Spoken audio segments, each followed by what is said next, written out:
What's happening, everyone? Hope you are doing well. Welcome to another client interview with myself, Noor. And today I'm joined by one of our wonderful clients called Megan, who basically dropped a massive W in our school group out of the blue, which led me to reach out and verify what the hell is going on. And I've had the pleasure of booking her in for an interview, and she's going to share a bit about her story with the program so far. And I do have to preface this. Megan's only been with us since January, and she's not even gotten through the bulk of the program, and yet she's achieved what she has achieved. So mark this as a part one. I'm going to try get on a part two if she has time for me down the line. But yeah, this should be a really good one. So Megan, thank you so much for joining me. We obviously know each other as we just, spoke in the group, but obviously just caught up just before this. But for the people that are watching this right now, why don't you introduce who you are, who you serve, and the transformation you deliver to your clients? Yeah, so thank you for having me. I'm Megan Marsh, and my business is called Collab Lending Franchise and Collab Concierge Services. And I serve in the United States, anyone who is in the mortgage real estate industry. So anyone who's in the mortgage and real estate industry, if they want to step into entrepreneurship, we give them the path to make that a smooth process so that they have a team to lean on and experts to guide them. It's a tricky business, and I've been in it for 20 years. And so when I realized that people were either afraid, didn't know how to do it, that's when I started putting together our two programs that allowed them to step into being a business owner in the space and to make it a heck of a lot easier for them. Yeah. And Megan, before we get into, where you were before and what drove you to join the program, because I think people watching this would just want to get straight to the juicy part. You've been with us since January. This massive win, if you can tell the people that are watching right now what the actual win is in terms of the clients, the deal size, and what was achieved, that'd be great. Yeah. So our product is we're selling it's a franchise. So we're Mhm. selling the setup of someone's business. And so it's a $30,000 investment for them to help them. They do the work. We just guide them. And then they get it's pretty much a business in a box. They get everything that they need to run their business. And there's actually an upsell on it for another 7,500 up front. And then on the back end, it's a percentage of their revenue for 5 to 7 years. And so yeah, I just announced in the group that in the last 2 weeks, I closed two clients. Those will be our fifth and sixth clients. Since we started selling last year, it's funny that you say this massive win. Yes, it's a win. I don't feel like I'm winning because I am such a goal setter, and I want I want to help so many people, right? This year, like my Yeah, goal and we can is to do bring that. on 12 people, and so I'm almost to the end of March, and I need at least one more, and that's for my B2C days, right? B2C, it's Hmm. a lot easier to close people, and B2B, it's not, which is why I joined the program, because I've realized, as good as I was at this business I'm helping other people with, I know absolutely nothing about Yeah. closing B2B, and I suck at it. Yeah, and that's that's like the really interesting part because from speaking with you obviously just before this and we can get into it, that's been like the main driving force in getting these two new clients in a more appropriate deal. So with the two new clients you signed on, I think you said it in the post, I think it was like 30K up front, and then with the Yep, 5 to 7 year back end, around like 110 to 150K like lifetime value. correct. Yep. Yeah, So is yes, that it is a big win, but I have a big goal. So yeah. each piece that comes into it adds to it. Yeah, that's it. Megan, quick one for myself. Is that for both of those clients in total, is it like 30K up front each with the lifetime value, or how is it packaged, if that makes Yeah, sense? so it typically is. So typically it's 30K up front. I did do a discount, which I know you guys will probably be like, don't do discounts going forward. So I'll get better. So it should have been 60K, Yeah.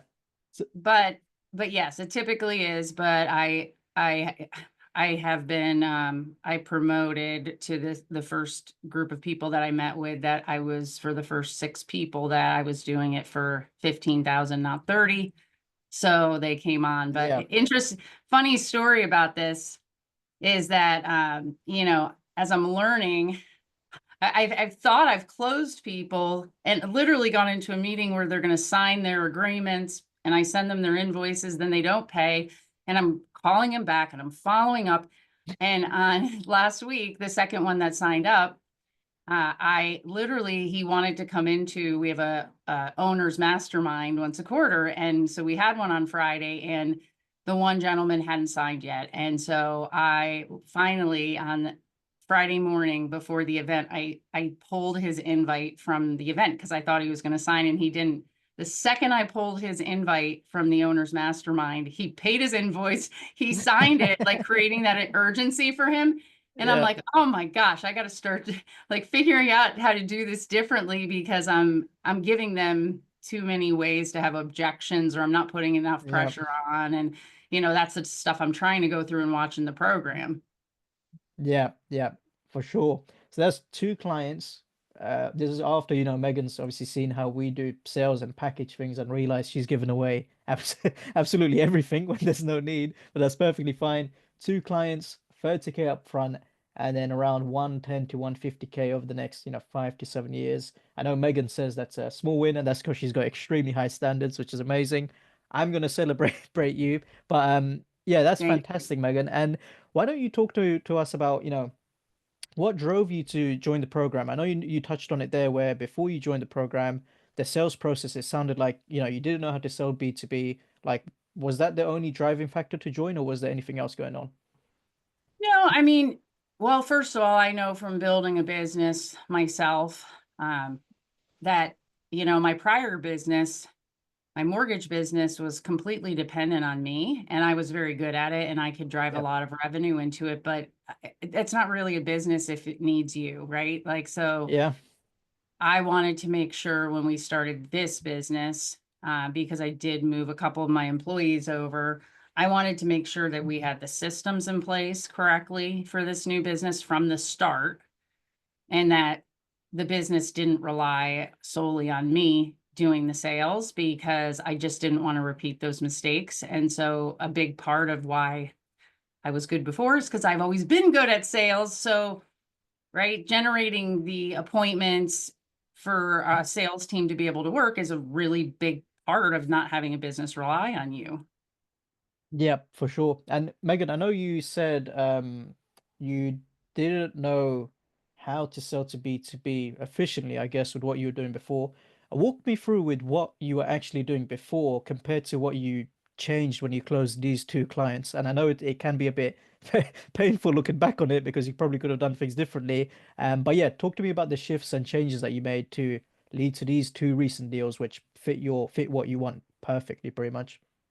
Yeah, I mean, so I was I was literally sometimes I'm a lot. Like I know a lot and so I spew all this information and then it just leads to more information that they want. And, I think I've done that in past appointments and calls. And so after watching a lot of like the sales and listening to the sales calls, um, I started learning, okay, like it's more about overcoming their objections with it and just selling like how to get you from, where you are to where you want to be. And if I can really like keep that in mind, then, you know, I should be able to sell more of these. And that's what I did with these two was instead of pulling up things and showing them anything behind the scenes like I did with everybody else, I even made a sneak peek that I was going to let them go into Oh that no. now we're not using.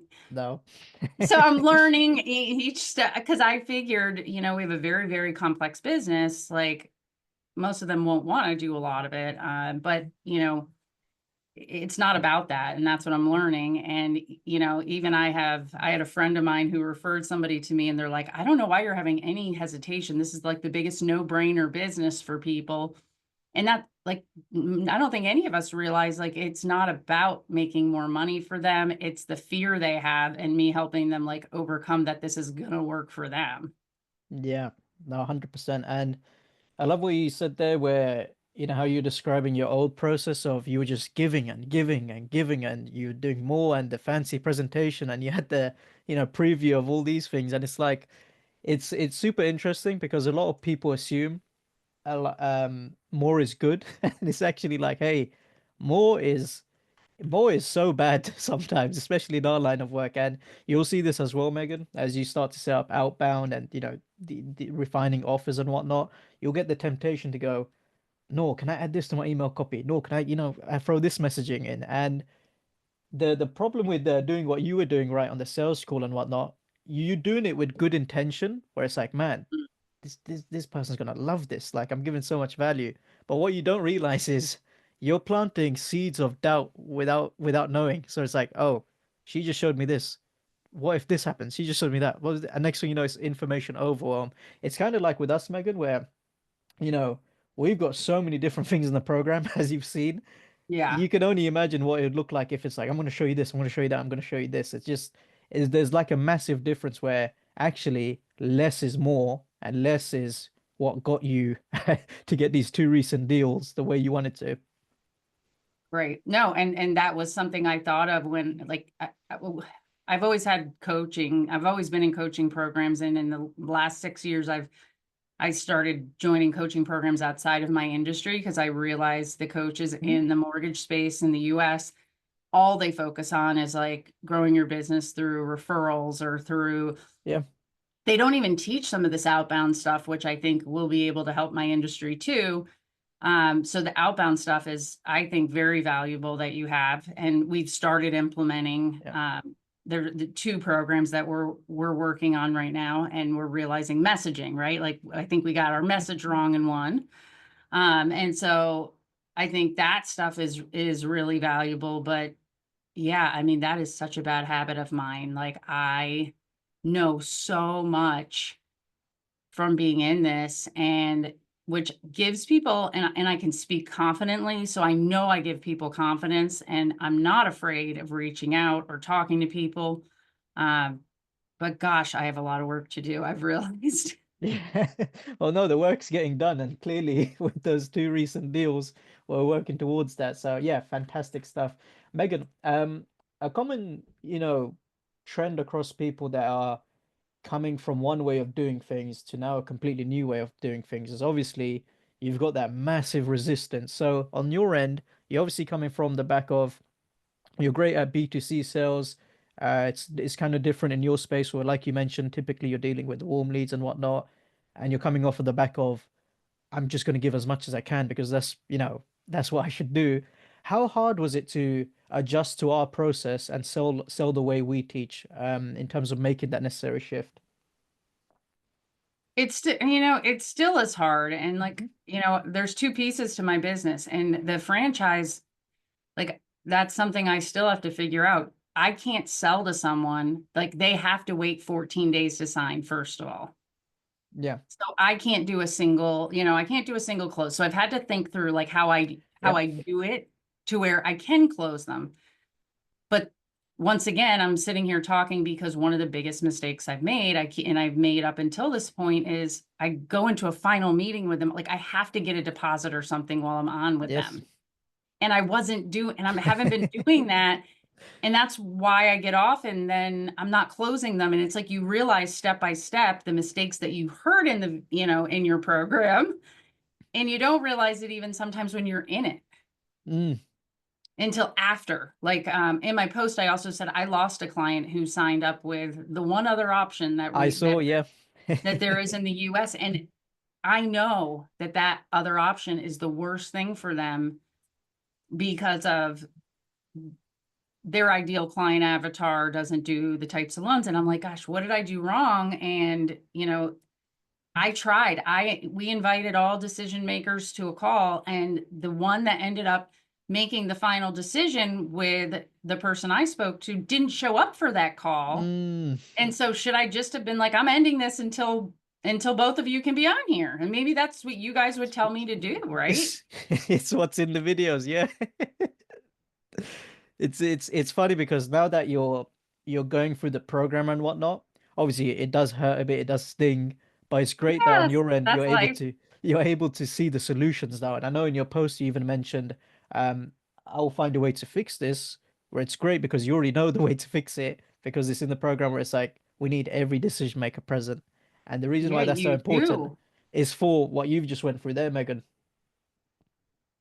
Yeah. Yeah. I mean, and it's so smart, some of the things you guys have in the program that you can just replicate in your own businesses, like with our clients, like for example, like how you, overcoming the objections, like having a list of them or a library of Yeah, them. And we've started doing that because all of us have our own industries that we're in and we have different objections. of So course. creating your own library so that the next people who need to sell can have, you don't have to, they don't have to go through what I'm going through right now.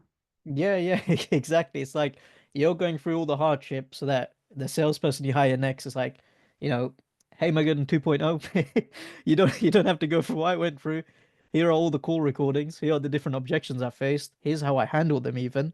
There you Correct. go. You get to start on an advantage pretty much. And how big is that, Megan? Because again, I'm assuming before doing this, it's such a small thing, right, where you're listing out the objections, but how useful is it to have that for like the Oh, future? I mean, that's the biggest thing I think most people do when they build a business is you don't do the documentation of the systems that like everything's, I call it like monkey see, monkey do, Hmm. which I swore I would not do that again, and we're not doing it. But even if you start creating systems, but you've never been taught really how to do it, Yeah, you still don't do it 100% correct.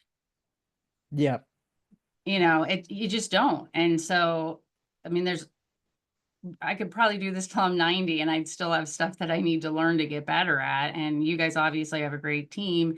And when any coaching program that I go into, you guys included the one I did before. Like the reason I hired the one before that was I said, if the owner shows up in our sales meeting, I'm not doing this coaching wow, program because that's the whole point, right? Of yeah, why I want to do it. And with you guys, when I met, and it was I think it was Damala who I worked with, like watching how he presented and listening. For me, I always am trying to learn, and so it's one of the things that I was trying to get out of it was, how are they doing this? What are they showing yeah. me? Because it's gosh, there's so much to learn in doing this. Because would you say most of the clients that you guys work with are there different price points? Would you say up front, like smaller, medium size? Like ours is definitely a bigger Yeah, sale we piece. work with so many different avatars, Megan. Like the price point like of the program is the complete same for everyone. But in terms of avatars, for example, Debola would have spoken to the teenager starting an agency from the university bedroom, and they've got the capital to do so. Then he's speaking to an avatar like yourself. You got this mortgage franchise company, but you notice how in the sales process he follows a core framework, which is what we teach, but then he may have some adaptations depending on what you are saying, what you need to say, etc., etc. So with you, it sounded like on the call you were so fascinated by the fact that Charlie or Bo's not on the call. The founders aren't on the call. How do I Right. achieve this? So Damola probably, without you realizing, he shifted the pitch and attention on how to actually do that and whatnot. And you're probably seeing it yourself now on how you approach your sales calls, where you may have these small nuances, which makes all the difference in getting to the finish line.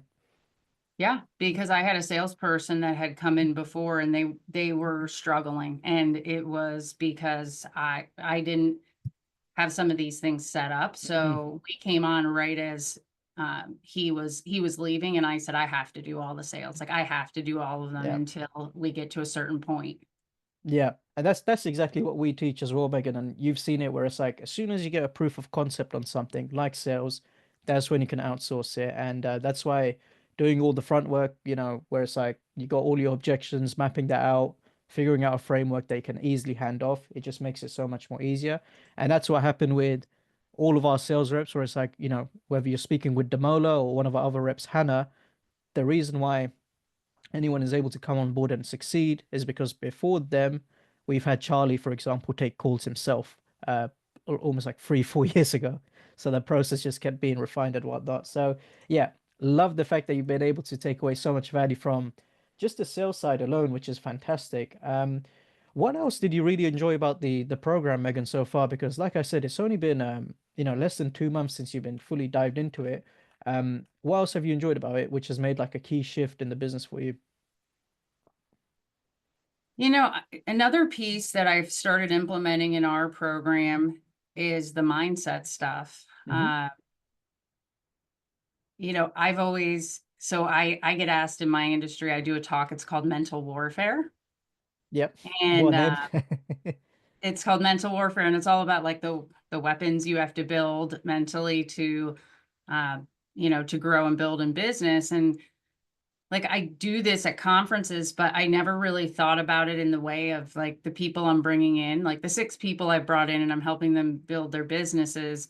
So I started really adding my mental warfare piece into our curriculum because I'm like, gosh, like they all, because of the mindset stuff that you guys do. And I've been through a lot of like very challenging things in business that I've had to work through, or I wouldn't probably even own a business anymore. And so teaching them those things, otherwise they're probably not going to listen to me because of like where they've come from and what they view as what they should be doing, and realizing that that's going to be a challenge for me with Yeah, the people we bring into our program. Like I just never thought of it that way. And yeah, so changing my mindset on the people that I'm going to have in the program, and it's not just their operational challenges, but it's their mindset. Because one of the first people I ever signed on, he had a freak out moment when we were getting his company approved because it was just like this week that he wasn't going to be able to operate. And he almost went back to being an employee in that 1 week. Well, that's mindset. yes. And so like me thinking through that, I'm like, oh my gosh, I've got to talk to them about this stuff. Yeah, 100%. And it's what we've seen ourselves, Megan, because with the first variation of our program, this was like this was when I was a client actually, like this was 4 years ago. There was no mindset like Mm, module. It was purely outreach and tactic based. However, mm, like as Charlie and Bo, they were aware of themselves. They just didn't prioritize it because they knew outbound systems, that was the what people wanted. They eventually put in the mindset module because guess what? You can give them scripts, a sales process, systems to get the results, and even in your business, Megan, you can give everything that they need. But if the actual individual doesn't have the right identity and internal voice within them, it's hmm. always going to be hard to yield results. And I love the example you gave there with your client because it sounded like his problem, it wasn't even that detrimental. It was just his inner voice was freaking out, going, okay, I've had this negative experience. Now I'm going to reaffirm negative thoughts over and over and over again. And then you're on the Yeah, outside trying to put out this fire, but it's like, how do I do this? it was crazy. I mean, like you're opening a business, you're a week away from being open. Do not go back to being an employee. Yeah. Like just hold on, we'll get this, we'll fix whatever's going on with your license. Like it was crazy, and it really helped me realize I needed to put that in there. Yeah, and yeah, you've seen it with our program as well. I know we heavily touch it obviously on self-transcendence and mindset module, but acquisition genesis we also go over it on a business level. But you know, it's like it's so crucial that people like yourself, for example, you operate within the correct paradigm, you don't have faulty beliefs, and you actually believe in what you're doing. Otherwise, when you get on sales calls, it's like it's not going to reflect. The prospect's going to hear doubt in your voice, how you carry yourself and whatnot. And Correct. that just comes back to what I said, and it relates to your client where you can give them all the tools, but if they don't have the internal tools required, it's like, oh my God, my program's not going to work for this guy. Like, what do I do? Right. Yeah. I mean, it is. And I know I still have a ways to go, like I said, Yeah. because my product literally can double someone's income who's Yes. already making good income. And for someone who has like an outside business, it can add 6 figures to their business. And so they make back that 30,000 in the first year, most likely. Yeah. So it should be a very easy sell. Yeah. Should And be. Yeah, exactly. And it's funny that we're speaking on the topic of mindset. It's like, and you'll probably realize this when you're on your sales calls now, and our reps do this. Sometimes it's never, they're not selling their client on logistics. It's usually helping them get out of their own frame that they're trapped in and coming to Correct. a different frame because they're Correct. so warped in one paradigm, right? And that's causing them to stop not buy. And then as a salesperson, it's like, man, I need to stop pushing my product to this person. I actually need to just help him, restructure his belief system. And that could take a bit Correct. longer in a sales call, but just having that awareness, not only does it allow you to close more clients, but more importantly, you know how to serve them best pretty much. Yeah, because in what I sell, it actually that's I think why it's such a blue ocean is after our market collapsed in '08, all these Hmm. people, like our market share went from 50% of the types of businesses that I help down to 9%, and we're back up to about 25% of the market. And so all these people who are professionals, they went and worked somewhere, and the owners and managers at these companies have for years been creating a narrative about how you don't want to own a business in this. It's so dangerous. It's so risky. It's so hard. So a lot of it for me is overcoming that like years of like indoctrination that Yes. they've Yeah. gotten. Yeah. And that begins sometimes even the appointment setting process where it's like, right, Yeah. I've got to get you on the call. And then on the call, I've got to, debunk years of conditioning. And then when Yeah. I get you as a client, I've got to put you through some mindset training. And it's a whole cycle. Yep. Yep. Yeah. Because the ones that have flipped over, that's been their big, like when I have testimonials from them, their biggest like aha, I think, is like, I'm actually making double the money. I can't believe this, like that Yeah. this is actually happening That's it. because we tell them, but I don't know if they truly believed it until now they're seeing it. Yeah, they need to they need to visibly see it, but when they do, it's a beautiful thing. So yeah, Yeah. absolutely love that. Megan, on from a mindset standpoint for yourself, I know you found the content really useful. Did you yourself have any limiting beliefs that you had to break when you joined the program, like doubts as to whether anything would work and whatnot? It'd be great to hear your perspective on, whether you changed your personal paradigms around anything after going through some of our material. Gosh, I mean, I'm still working through a lot of it. I've Yep. gotten right. I'm still like the second module, get the names of all of them, but which is the more the mindset one. The second one is the one I'm Self-transcendence. You're going through self-transcendence. Yeah, that's the mindset I'm stuff. going, yeah, I'm going through that now, but like, okay, here's an example of a mindset. Yeah, I mean, I think we all have incorrect paradigm shifts. Otherwise, we wouldn't make as many mistakes as we do, right? Like we think one way when really we need Yeah. to keep our minds open.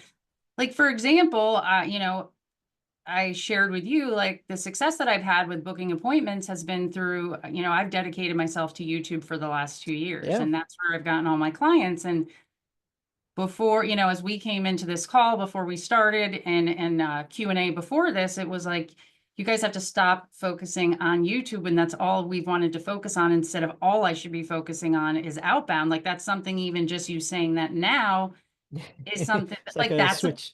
Yeah. correct. So it's like, right, I mean, anybody who's going to get really good is going to have things that they have to switch their mindset on constantly, I think. Yeah. And that's a really good example because clients typically come in with the mis misinterpretation or misunderstanding that they have to focus on this one thing. And then when we were aware of, yourself and what you and Eric were doing with YouTube, when it's like, actually, Megan, this is a YouTube organic. It's not supposed to be this one main thing, and it's not supposed to be predictable, even at our level. It's not necessarily a big deal that's not yielding results. We just need to shift your focus to outbound because that is the predictable machine. And that's like a switch because now you're probably processing it and you're going, huh, why am I spending so much time and energy Yeah, worrying about YouTube? But then it comes from the conditioning you've had where it's like, YouTube's the only thing generating me appointments consistently. I don't see any other thing that can get me appointments. And that's now a belief that we're breaking because actually you're set up for great success with outbound with all the leverage and experience you have. correct. And so working those systems now are going to be our main focuses, while Yep. YouTube brings what it brings, right? Exactly that. Exactly that. So, Megan, obviously, as you as you know, there's a lot of videos in the program to work towards. But our program, it not only consists of videos, but we also have group support and coaching calls. How have you found the additional support alongside the videos to be able to help you, going through the content and making it a success for you? Yeah, I think I like how you guys have it set up because I like how you have the feed. I like how you can message someone. I like how you have structured the Q&As, Hmm. meaning like you right, you can jump on a coaching call for a very specific question. Like I can see myself using that same framework in my business because Yep. I wasn't like I've always thought if I'm bringing people in at different points, how on earth am I going to answer their different questions when they're at different levels? And I can see now that that's a way to do it. So so yeah, I like the way you guys have structured it, and for the price point that you're at, I think you've set it up in a really fair way. Mm, yeah, and it's really funny you say that because I know when we were arranging this interview, I reached out to you, then you said to me, "No, actually, I'm dealing with this YouTube issue and whatnot." What did we do? I said, "Hey, Megan, join the Q&A I'm hosting today on Wednesday." Eric joins the Q&A. We show him some feedback. We've now relayed the feedback to you. Within a day or two, we've now shifted, this faulty belief we've had with one thing that you needed support with, and now it's just turned on its head, where it's like actually it's not a detrimental thing, but it's just an example of the support channels in action beyond just videos alone. Correct. Correct. So yeah, I do like how you guys have your setup for sure. And Yeah. I've done a lot of different coaching, and I think it's one of the best. I think how you are running it is one of the most effective ways, which for me, I'm always looking at that because Yeah. I'm building something similar. Yeah. So I appreciate it. Yeah. Love to hear that. Megan, talk to me about 12-month goals. I know you were sort of trying to put your win down, which I'm not letting you, as I'm going to celebrate the magnitude of it. But I know you do want to achieve more. Talk to me about what your long-term goal is. Let's just say 12 months from like a revenue standpoint. Like, what are you aiming for? So gosh, and I have pro formas that I look at, so I know, but excuse me. Gosh, I've got a frog in my throat. Let me take a Mhm. drink real quick. So, my goal is to bring on, I want to be at least by the end of this year, I want to at least be at 100,000 in revenue a month. Yeah, And so, which I know we can do if we bring easy. on X amount, right? It's like, which way do I bring them in? So 100 a month would be my goal at the end of this year. And my business model, I have a 5-year goal of where I want to be with it. And I know I can get there. So finding Yes. programs that will help me do that. I mean, it will be life changing for me, my team of people who are getting opportunities that they didn't have when I just had a business that relied on me. Yeah, for sure. So yeah, I'm gonna hold you accountable to that. Like I said, part two, if of course you do have the time in a couple of months' time. So yeah, we'll see where you are at. So as we wrap up the interview, Megan, there's typically two groups of people that watch this. The first of which are current clients, and the second of which are clients that have yet to join the program.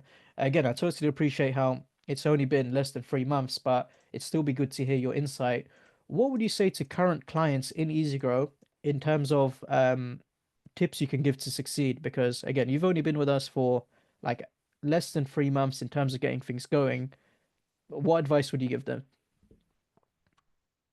I guess it's the same advice I give to is to take action on one thing. Like Hmm. I think a lot of people will like listen or watch and you get frozen by pieces along the way. You have to take action. Like you have to take action on something. So, get through the primary module and then at least start implementing one outbound, which for me that's been the DM sorcery, and now we're trying to put the Terminator Loom in place. If somebody is just starting their business, they're gonna probably be a little more limited. Like I have Eric, Yeah. so we can get two things going at once to see what's working. But for a new person, you've got to get something going so that you can tweak it, because you should get results if you continue to figure out how to, like, it's tweaking, right? Like, Yeah. everything's about tweaking. Like, if you take the action, you'll get the result. It's just how long. So if you wait to start the action, it's going to take you so much longer to get the result. Yeah, well said. And for people that have yet to join the program, what would you say to them in terms of like your experience working with us so far? They may be, they may have booked a call, but they just want to think about it. Maybe they've yet to even book a call. Almost as if you're speaking to yourself, Megan, when you first joined. Like, what would you say to them? No, I think your program's amazing, because even for someone who's a very experienced business owner, if you haven't reached a certain level of success that you've wanted to reach, or the type of business you want to build, like, you guys, like you said, you're not just teaching how to bring business in, but then you're teaching how to create a business that can stand on its own without you eventually, which Yes. is something very few people can say that they've done. And so if you want a true business, then I would say the systems that you guys have put in place will allow someone to get themselves there. Yeah, love it. So yeah, that's pretty much it for the interview, guys. So if you're watching this, like I said, there's going to be part one. Keep an eye out for part two. But yeah, hopefully you found this valuable. Megan, before we end, where can people find you to keep up with your business and all that good stuff? Yeah, so I always drive people to my YouTube page, because Yeah, it's where I'm constant, but I shouldn't have said that. See, here's my brain again. yeah. Um, we Now they're also, going to come up with questions now. No, I'm oh joking. my gosh, right? Because that should not be okay. But Money Mentor Meg on most social media accounts, or you can go to our website, which is collablendingfranchise.com. There we go. I'm gonna put those links into the description, guys. So make sure to check out what Megan is doing. But yeah, hopefully you guys found this valuable. For anyone watching this interview right now, if you're thinking of booking a call, but you are someone that has been on Instagram and have seen this trend of, kids driving Ferraris and Lamborghinis and wearing fancy watches and achieving success in 7 days and whatnot. I'm here to Yeah. tell you that is something that we unfortunately do not teach. We can't teach you to become rich in 7 days. If, however, you do find that magic pill that grants you that immediate success that appears to be on Instagram, please send it my way because I'll happily purchase it myself. However, if you are someone that is willing to put in the work, willing to actually, listen to the coaches, ask for help, and essentially take action on the program, just like Megan has, and achieve some measurable and predictable success, then we're probably a great fit for you. So be sure to book a call with us and see if we can help. If you still have additional doubts before booking a call, that's perfectly fine. This is actually the 97th interview that we've done. So there's 96 other client interviews. So be sure to check out those other interviews across different vertical sectors and all that good stuff to give you some further reassurance. But yeah, hopefully you found this interview valuable, guys, and I'll catch you in the next one. Cheers. Bye.